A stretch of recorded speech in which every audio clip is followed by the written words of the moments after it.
রুদ্ধশ্বাস লড়াই, তবে শেষ পর্যন্ত শেষ হাসি নিউজিল্যান্ডের বি টিমটার। হ্যাঁ দর্শক, শেষ ওভারে পাকিস্তানের জয়ের জন্য প্রয়োজন ছিল 18 রান।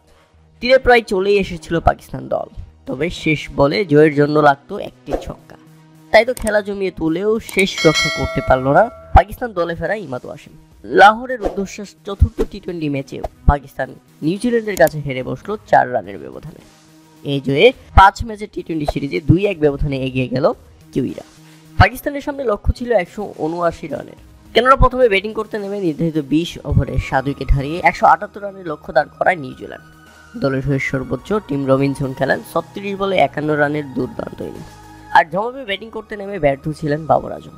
4 বলে 5 রান করেন এই ব্যাটার। এরপর উসমান খানও ফিরে যান মাত্র 16 রান করে। 15 বলে 20 রান করেন সাইব আইয়ুব। শাদাব খান ব্যর্থ হলেও সিরিজের প্রথমবার খেলতে নামা ফকর জামানের ব্যাটে আশা দেখছিল পাকিস্তান।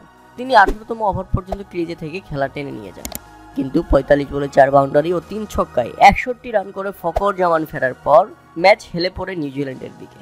মাঝে ইফতিকার আহমেদ খেলেন 20 বলে 23 রানের ধীরগতির ইনিংস, আর সেখানেই মূলত বিপদে পড়ে যায় পাকিস্তান। শেষ দিকে চেষ্টা করেছিলেন ইমাদ ওয়াসিম, কিন্তু 11 বলে 22 রান করা ইমাদ ছক্কা মারতে গিয়ে আউট হন, আর সেখানেই ম্যাচ থেকে ছিটকে পড়ে যায় পাকিস্তান।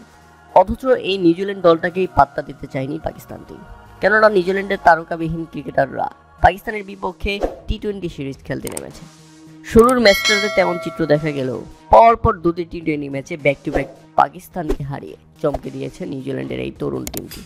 তাতে পাকিস্তানি সমর্থকদের কান্না, পাকিস্তানের এই ছোট সমর্থকের কান্না ব্যাপকভাবে হৃদয় ছুঁয়ে গেছে সবার। তাতে পাকিস্তানের এমন ছন্নছাড়া পারফরমেন্স নিয়ে সামাজিক যোগাযোগ মাধ্যমে ট্রলের শিকারও হচ্ছে তারা।